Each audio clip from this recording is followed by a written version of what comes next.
ध्यान दें, मैं पढ़ा रहा था कि जितने भी रिलेटिव प्रोनाउंस होते हैं, चाहे वो हूँ हो या विच हो या दैट हो, ठीक है, इन पर वन ऑफ द का नियम लागू नहीं होता है। तो लास्ट मैंने कहाँ तक बता दिया था, ये बताएं आप, अपोजिशन क्या है। अच्छा, इस पे नोट भी लिखवा दिया था। एग्जाम्पल करवाया नहीं करवाया, बताओ लास्ट वो क्या करवाया था। हाँ हाँ, चलो बिल्कुल। अब हम विच के बारे में भी जान लेते हैं।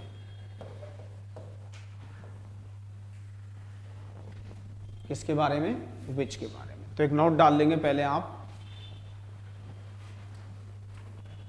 इंग्लिश में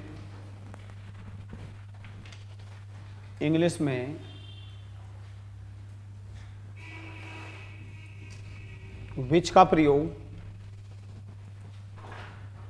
इंग्लिश में विच का प्रयोग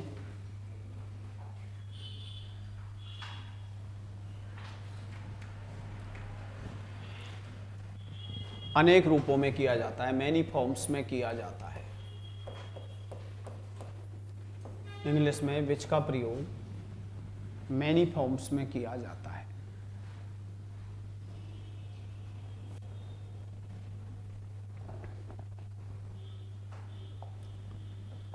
टाइप फर्स्ट,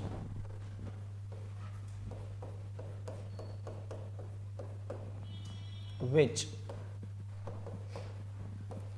कौन सा, कौन सी, कौन से, जो भी। और विच एज एन इंटरोगेटिव प्रोनाउन,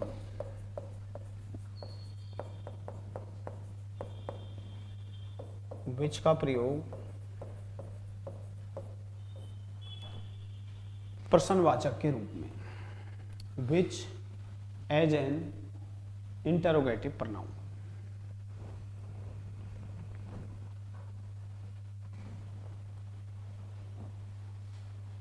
विच का प्रयोग एक प्रश्नवाचक इंटरोगेटिव प्रोनाउन के रूप में। तो देखो, हम बेसिक इंग्लिश पढ़ रहे हैं, हमें आना चाहिए। तो बहुत नॉर्मल चीजें जो मैं पढ़ा रहा हूं आपको।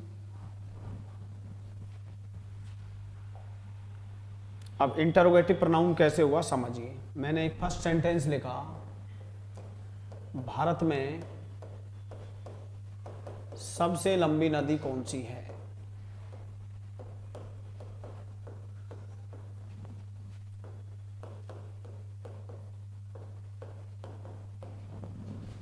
ठीक है। मैंने कहा हमारे देश की, हमारे देश की राष्ट्रीय राजधानी कौन सी है?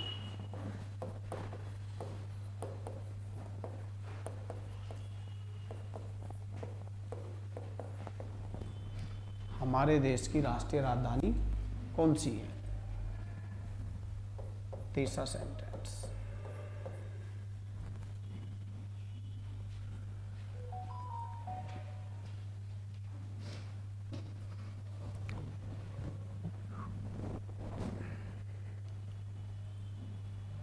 उस समय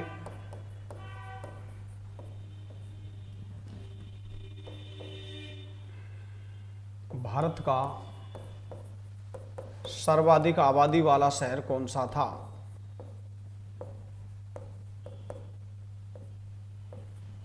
सर्वाधिक आबादी वाला शहर कौन सा था? ये सब हिंदी के सेंटेंसेज हैं। इवेंचुअली हमें इंग्लिश सीखनी है। तो मैंने कहा कि भारत में सबसे लंबी नदी कौन सी है? क्या इंग्लिश बनाएंगे आप? बोलो।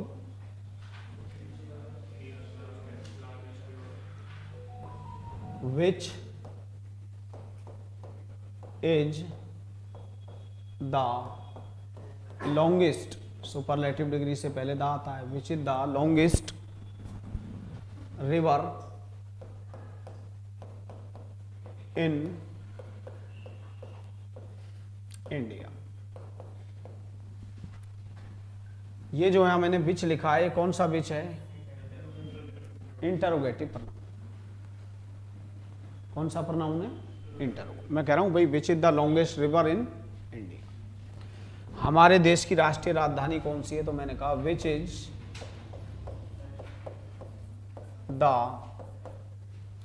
नेशनल कैपिटल ऑफ आवर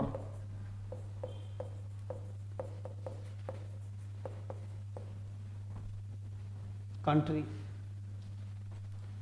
भाई मैंने हूं के बारे में बता दिया, रिलेटिव प्रोनाउन का काम कैसे करता है। अब हम विच के बारे में जानेंगे। विच भी 3-4 तरह से यूज होता है, जिनमें से एक तो कौन सा वाला है? इंटरोगेटिव वाला। तो मैंने कहा which is the national capital of our country. हमारे देश की राष्ट्रीय राजधानी कौन सी है? कोई नई बात थोड़ी है इसमें, यहाँ था आ गया। तो मैंने कहा विच वॉज द मोस्ट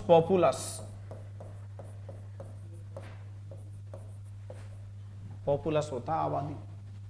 तो which was the most populace city of India at that time.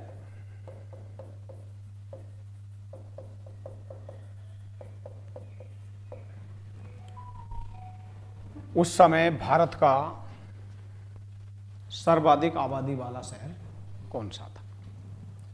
ये विच है, ये विच है और ये भी विच है। सारे क्या हैं? Interrogative pronoun.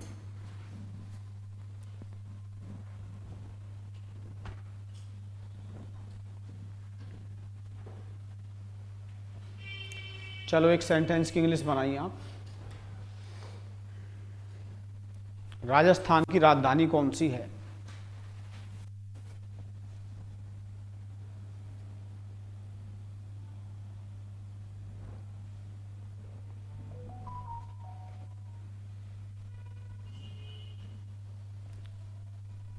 राजस्थान की राजधानी कौन सी है? क्या इंग्लिश बनाओगे? विच इज द कैपिटल ऑफ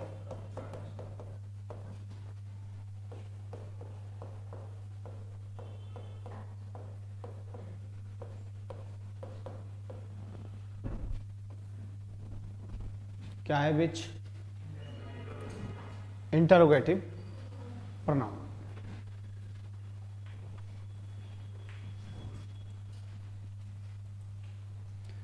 अब टाइप सेकंड पे आ जाएं आप।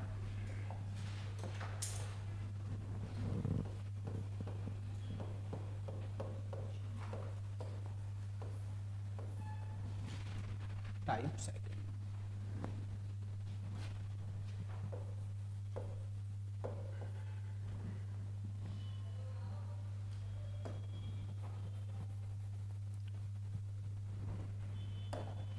यहां क्या मिलेगा विच के बाद?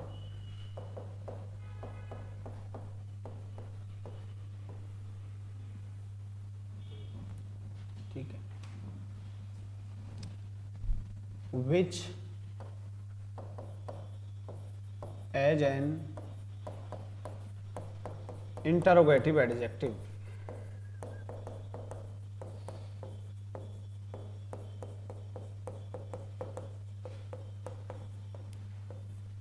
जो नए बेसिक की शुरू की क्लास देख लेना, मैंने सब्जेक्ट वर्ब ऑब्जेक्ट सबके बारे में बताया। अब प्रेजेंट सिंपल टेंस चल रहा है, उसमें मैंने कौन सा पैटर्न शुरू कर रखा है? उन वाक्यों की इंग्लिश बनाना जिनके अंतर्गत सब्जेक्ट अथवा ऑब्जेक्ट के रूप में किसका यूज किया जाता हो? One of, each of, either of, neither. तो विच एज एन इंटरोगेटिव एडजेक्टिव। तो एक नोट डाल ले, जब विच के बाद नाउन दी हुई होती है,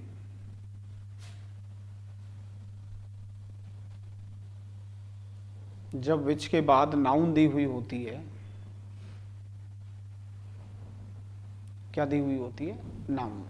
तो विच एक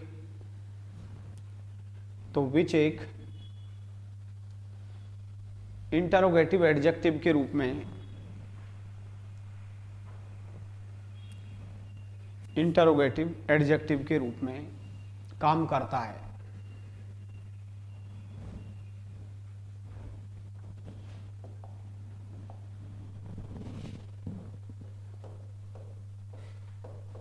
वह कौन सी भाषा बोल रही है।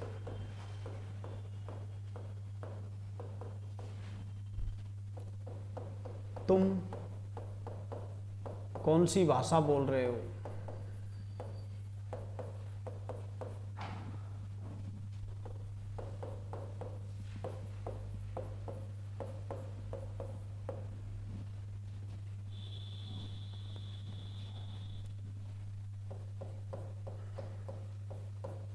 वह किस देश से संबंध रखता है।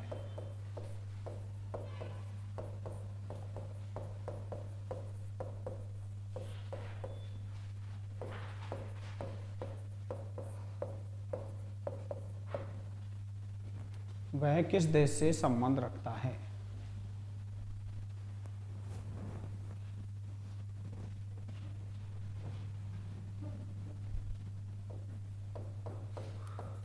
तुम किस वर्ग से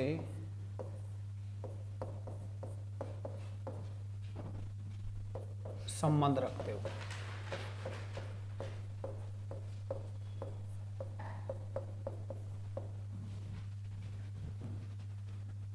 कौन सा कौन सी दिया हुआ है। वैसे मैं बेसिक में प्रेजेंट सिंपल के नेगेटिव इंटरोगेटिव में भी ऐसे वाक्य पढ़ाऊंगा आपको। ये कोई हाई फाई इंग्लिश नहीं है, बेसिक इंग्लिश ही तो है। एक विच इंटरोगेटिव क्या होता है, प्रोनाउन होता है। एक अपन ऐसे वाक्य नहीं पढ़ते हैं कि कौन सी भाषा, विच बोलते नहीं हो, विच लैंग्वेज, कौन सी भाषा, कौन सी भाषा, विच लैंग्वेज। किस देश से, विच कंट्री। कौन सी श्रेणी से, विच कैटेगरी।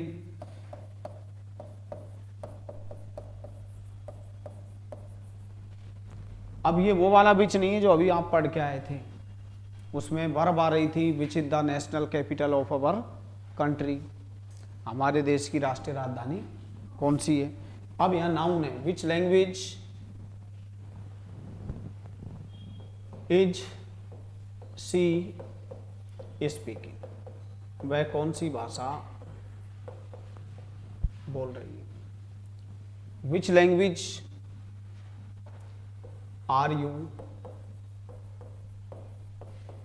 स्पीकिंग।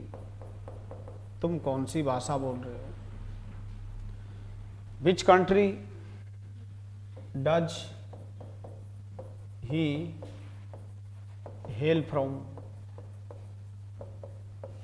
वह किस देश से संबंध रखता है। और विच कैटेगरी डू यू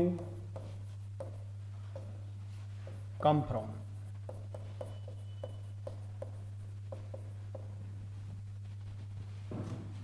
देखो यहां जो मैंने वर्ब लिखी है वो किसकी वजह से लिखी है, सी की वजह से, एज। और यहां मैंने जो आर लिखा है किसकी वजह से लिखा है, यू की वजह। और यहाँ मैंने जो डज लिखा है वो किसकी वजह से, और यहाँ मैंने जो डू लिखा है वो किसकी वजह से लिखा है, यू की वजह से। लिख लें आप।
लिख लें यहां तक।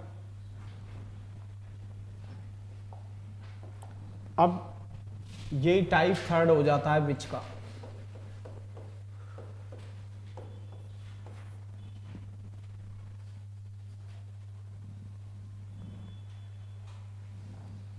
कौन सा? हाँ, ये विच है।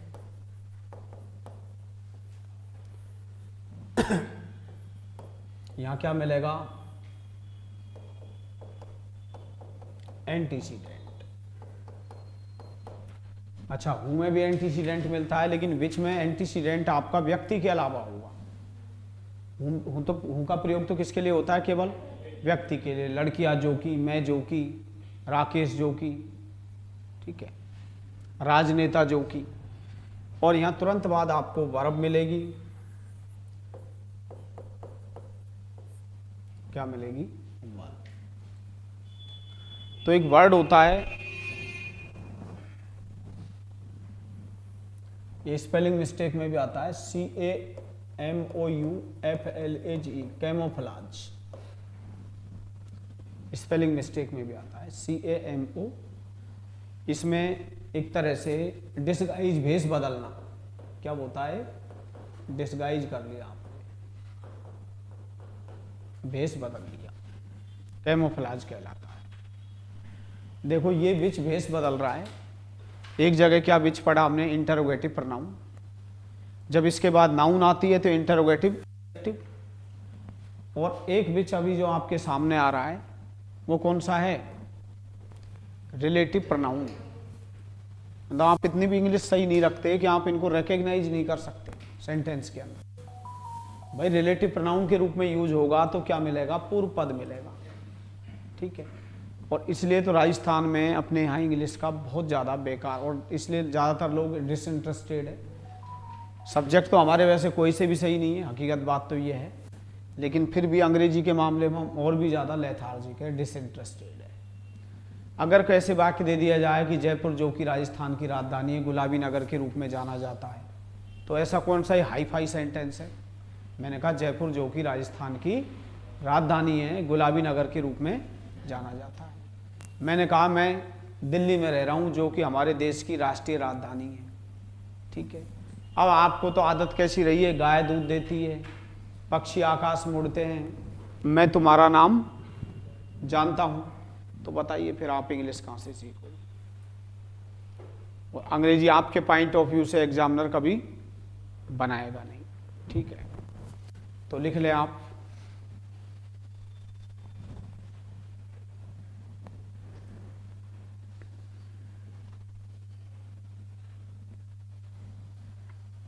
लिखो जब भी हम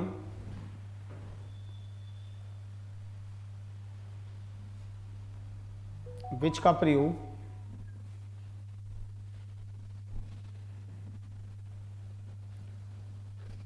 रिलेटिव प्रोनाउन के रूप में करते हैं,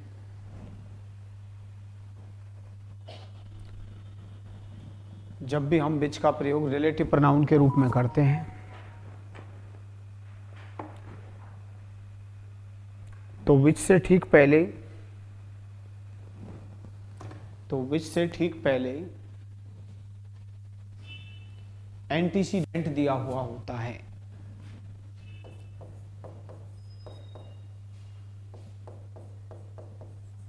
तो विच से ठीक पहले क्या दिया हुआ होता है? एंटीसीडेंट दिया हुआ होता है, पूर्व पद। और यह एंटीसीडेंट व्यक्ति के अलावा कोई भी हो सकता है, और यह एंटीसीडेंट व्यक्ति के अलावा कोई भी हो सकता है।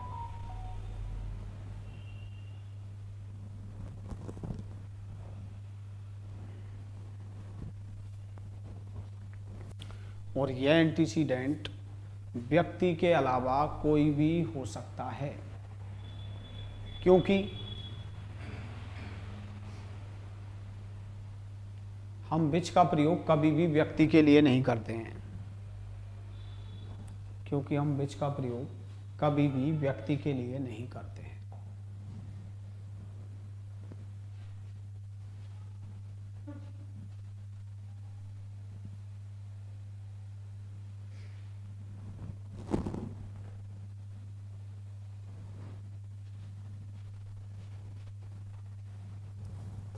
जयपुर जो कि राजस्थान की राजधानी है। गुलाबी नगर के रूप में जाना जाता है।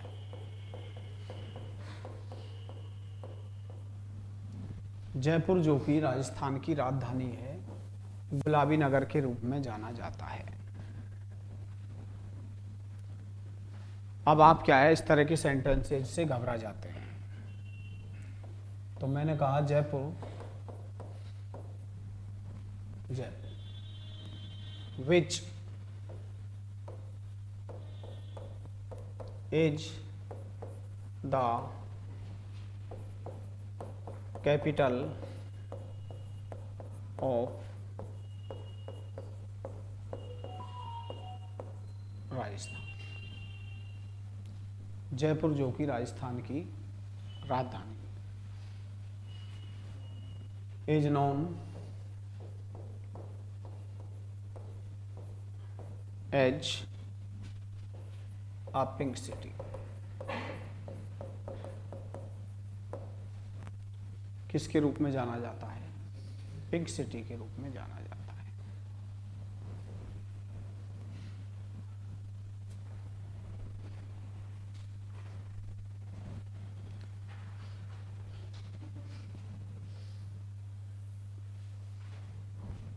क्या है विच? बताओ जल्दी से। रिलेटिव प्रोनाउन, एंटीसीडेंट दिया हुआ है।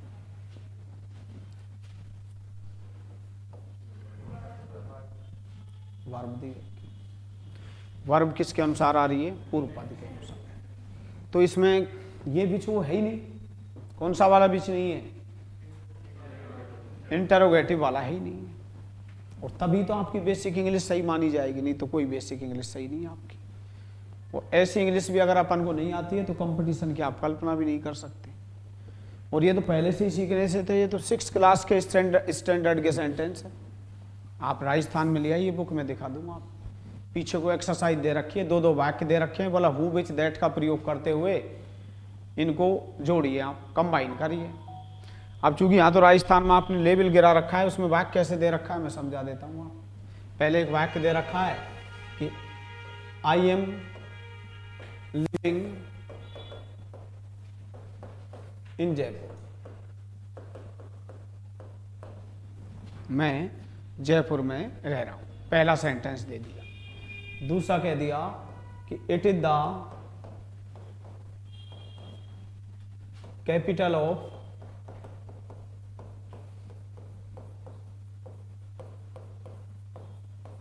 राजस्थान। यह राजस्थान की राजधानी।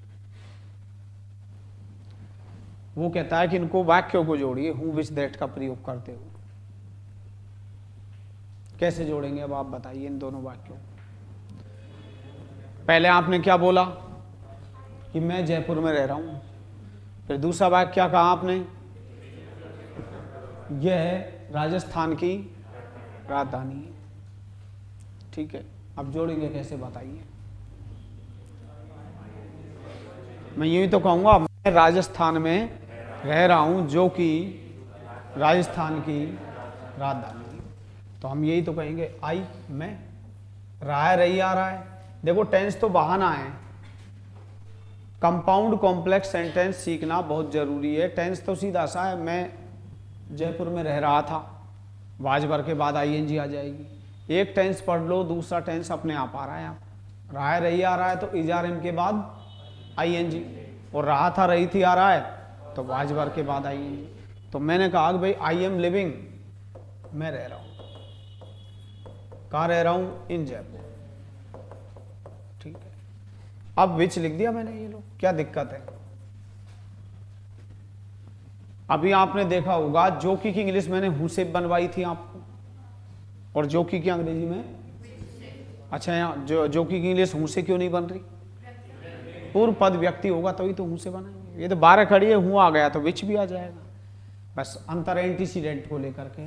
तो I am living in Jaipur, मैं जयपुर में रह रहा हूं। विच जो कि, इज है, क्या है? The capital of. तो ऐसे एक्सरसाइज छोड़ रखिए पीछे कि इन वाक्यों को आप हूं विच दैट का प्रयोग करते हुए लिखें।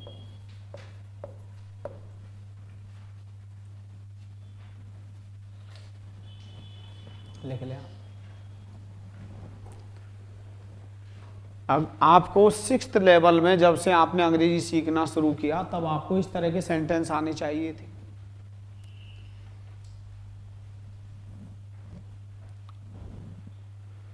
अंग्रेजी पढ़ेंगे, आएगी, मीनिंग याद करेंगे तो आएगी। कोई मेरे पास जादुई छड़ी नहीं है। हाँ, मैं सिखा सकता हूँ, बहुत धीरे धीरे लो लेवल से पढ़ाता हूँ, एक एक वर्ड के बारे में बताता हूँ। लेकिन इंग्लिश तभी सीख पाएंगे जब हम एक तो इसकी मीनिंग याद करेंगे, स्पेलिंग्स, दूसरा क्या है कि हमारे कॉन्सेप्ट क्लियर करेंगे। ये तो एक भ्रम है। हिंदी कौन सी आपकी अच्छी है बता दीजिए आप। हिंदी भी हमारी अच्छी नहीं है।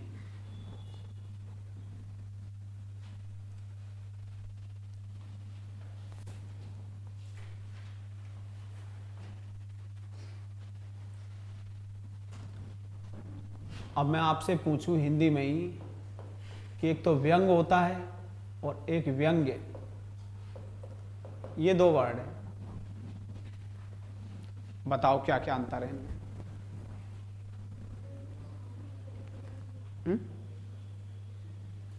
अब ये सब में आते हैं। डीएसएसबी के अंदर आप देख लीजिए शब्द युग्म आते हैं। बीएसटीसी में चले जाइए आप, राजस्थान में चले जाइए किसी भी एग्जाम में, हाई कोर्ट में चले जाइए, तो बताओ अपनी हिंदी कहाँ से सही है? तो हम वैसे ही दम्भ मारते हैं कि हमारी हिंदी भी सही है। व्यंग होता है विकलांग और व्यंग्य होता है छींटा कसी, जो शब्दों पर हमला बोलते हैं ना, शब्दों का जो प्रहार होता है, छींटा कसी। तो मैं वही वाली बात बता रहा था कि अपने न हिंदी में सही परफॉर्मेंस है न हमारी इंग्लिश में सही। बस थोड़ा सा ये है कि हिंदी में जो कुछ बोलते हैं उसको हम समझ जाते हैं क्योंकि हमारी मदर टंग है, अदरवाइज लेना देना उसमें भी कुछ नहीं है।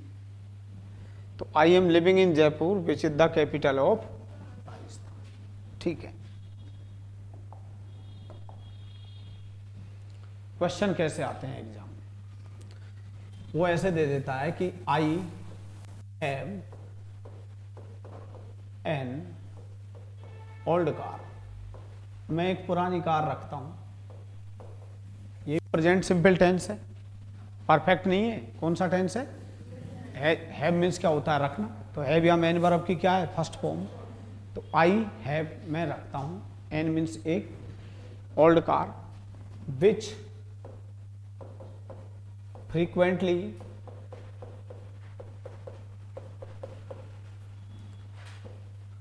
Break down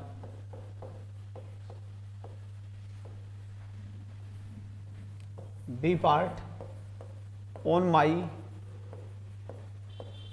way to home. और मैं आपको बताता हूं, आप स्टेनो की तैयारी कर रहे हो, आप एसएससी की कर रहे हो, आप डीएसएस भी कर रहे हो, जनरल इंग्लिश में 4 से 5 क्वेश्चन आपके रीअरेंजमेंट के आते हैं हर पेपर में। इनकी संख्या 4 भी हो सकती है, 5 भी हो सकती है, 6 भी हो सकती है। और एक पैसेज होता है फिक्स 5 नंबर का, वो तो फिक्स आएगा ही।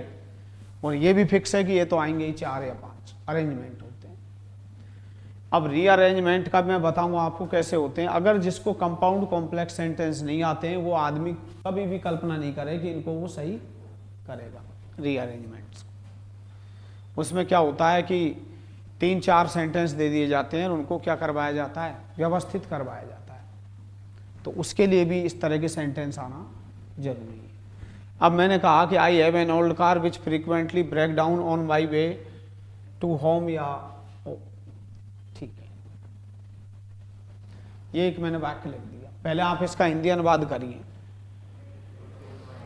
मैं एक पुरानी कार रखता हूँ जो कि अक्सर मेरे घर के रास्ते में खराब हो जाती है। मैं एक क्या रखता हूँ? पुरानी कार रखता हूँ जो कि अक्सर मेरे घर के रास्ते में खराब हो जाती है।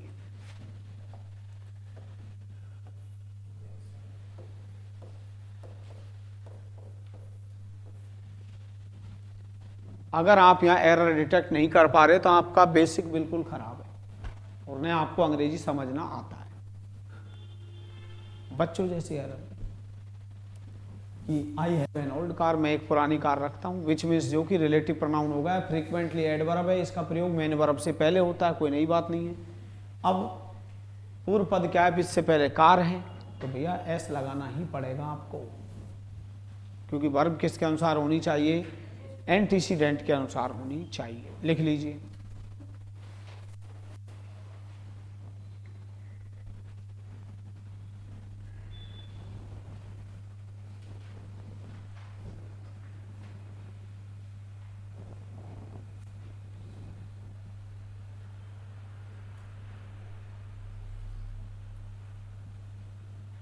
कितना इंक्रीज हुआ है?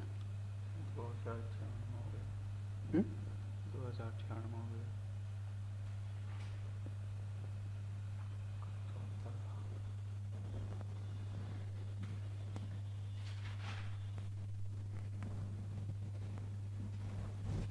आई हैव, मैं रखता हूँ, एन ओल्ड कार, एक पुरानी कार रखता हूँ, विच, जो कि, फ्रीक्वेंटली, बहुधा,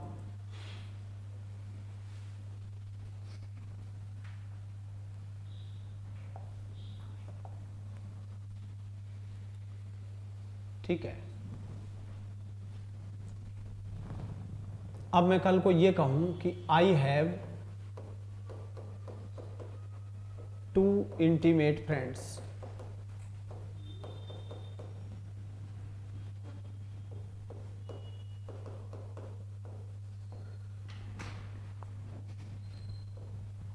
who has been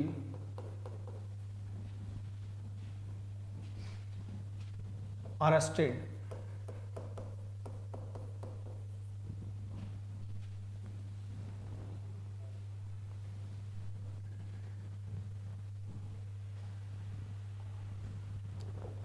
in a fraud case.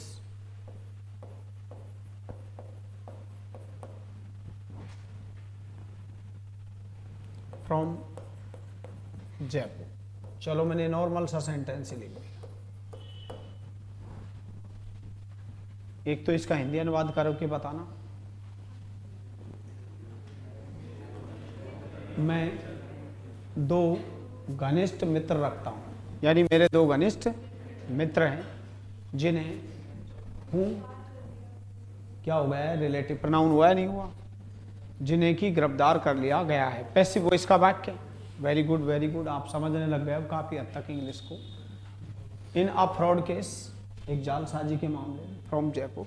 तो अगर आप यहाँ हैज बीन लिख रहे हो तो बताओ कहाँ से इंग्लिश सही है हमारी? क्या आएगा? हु हैव बीन, जिन्हें की क्या कर लिया गया है? गिरफ्तार कर लिया।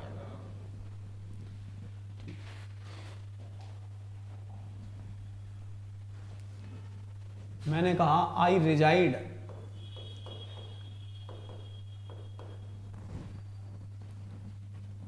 इन India.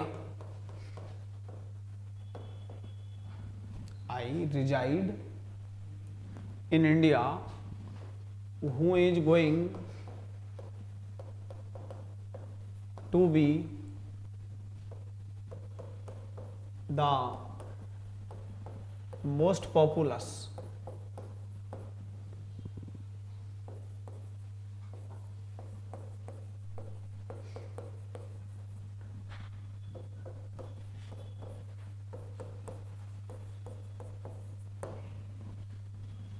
I reside in India, मैं भारत में निवास करता हूँ। Who is going to be the most populous country in the world, जो कि संसार में सबसे आबादी वाला देश होने वाला है। सही है बात? विच आएगा, क्योंकि पूर्व पद क्या दिया हुआ है, तो यहां पर किसका यूज होगा, विच का।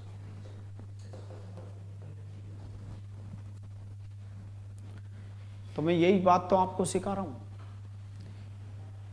अब नियम क्या चल रहा था कि वन ऑफ द के बाद आने वाली नाउन हमेशा क्या होती है, और नाउन प्लूरल होते हुए भी क्या हो जाती है, लेकिन नियम एक किस पे लागू नहीं होता है, हूँ विच दैट पर। अब जब आप हूँ विच दैट के बारे में जानेंगे नहीं तो नियम आएगा कैसे समझ, क्योंकि आप तो कंफ्यूज भी तो हो सकते हैं, क्योंकि विच तो इंटरोगेटिव प्रोनाउन भी होता है।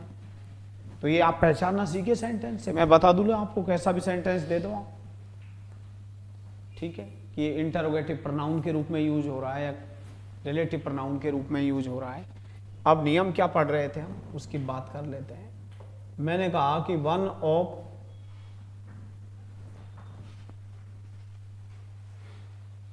One of my books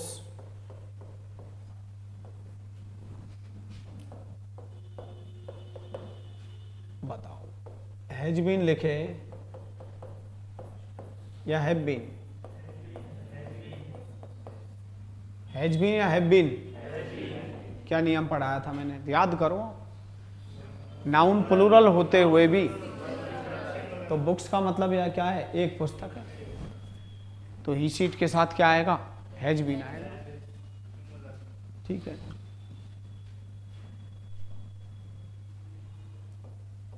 this is one of my books which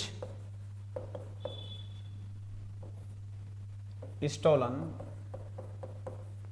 last year।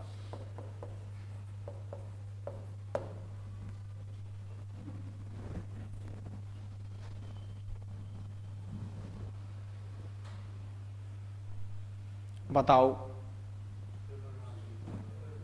Was वर में से बताइए, वाज या वर, कैसे पता लगा। मैं कह रहा हूं this is one of my books, यह मेरी उन पुस्तकों में है। कौन सी पुस्तकों में से है, जिसे पिछली बार क्या है, चोरी कर लिया गया। तो वन ऑफ का नियम रिलेटिव, अब एक शर्त भी है इसमें कि शुरुआत वन ऑफ से तो नहीं है, नहीं है, वन ऑफ से पहले ओनली तो नहीं है, तो वर्ब कैसी आएगी, प्लूरल आएगी। क्या आएगी, बस अंतर क्या हुआ, हूं का प्रयोग व्यक्ति के लिए होता है और विच का प्रयोग व्यक्ति के अलावा होता है। तो यहां क्या आएगा, वर आएगा। क्या आएगा, वर। अब यहां ध्यान दें आप, मैंने कहा कि भाई वन ऑफ द फार्मर्स,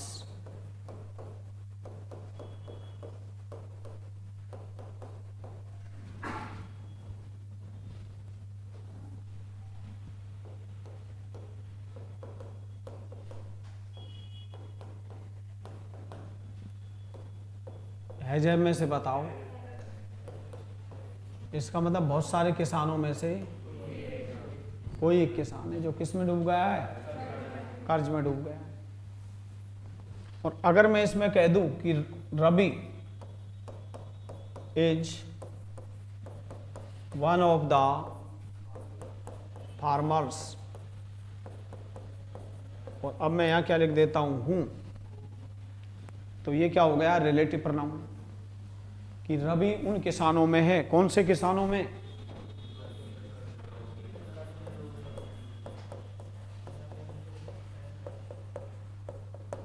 अब बताओ यहां है जैब में से क्या आएगा, तो यही तो मैं पढ़ा रहा था।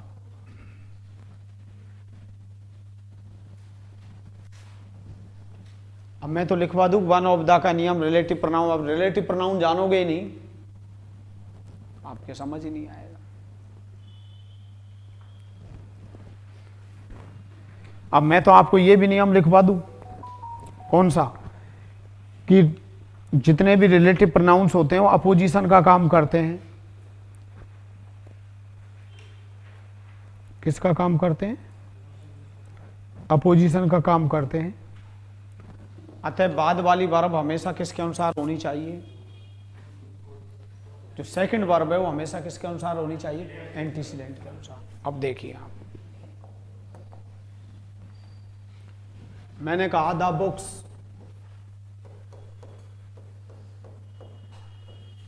पुस्तकें, ठीक है,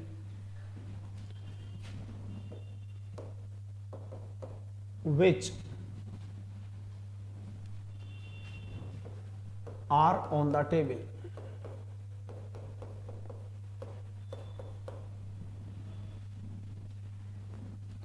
पुस्तकें जो कि मेज पर हैं, इज नॉट माइन, मेरी नहीं है। अब कौन कहेगा कि आपकी बेसिक इंग्लिश सही है, इसका मतलब आप में सेंस तो है ही नहीं अंग्रेजी समझने का। क्या कह रहा हूं मैं, बुक्स, पुस्तकें, पुस्तकें कौन सी हैं, जो कि किस पर हैं, मेज पर है, वो मेरी नहीं है। कौन नहीं है, पुस्तकें। तो भैया आपने तो टेबल देख के इज लिख दिया, तो इसका मतलब आप लैंग्वेज को पढ़ना नहीं जानते, समझना नहीं जानते, आप तो रटना जानते हो। ये टेबल देखा और किसका यूज कर दिया, इज का। तो मैंने कहा पुस्तकें जो कि मेज पर है, मेरी नहीं है,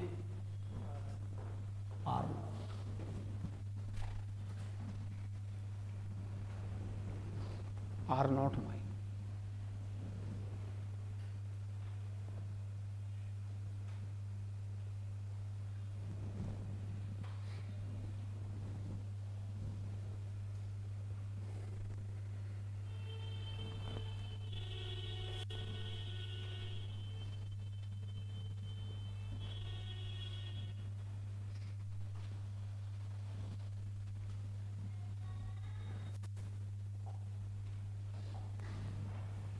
आर नॉट माइन।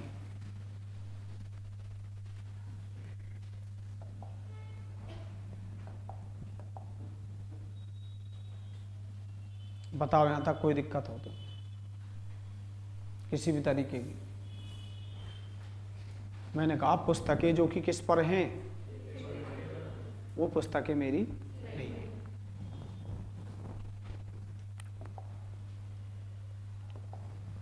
अब एक सेंटेंस और लिखोगे आप,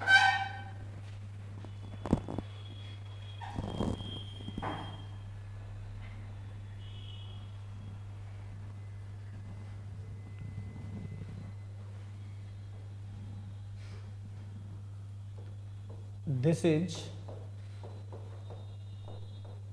one of the novels which is very interesting.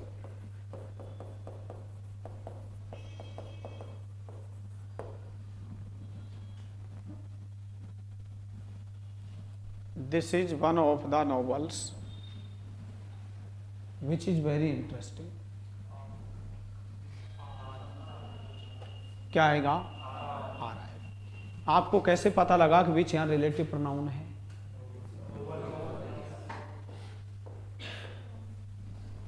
आ रहा है।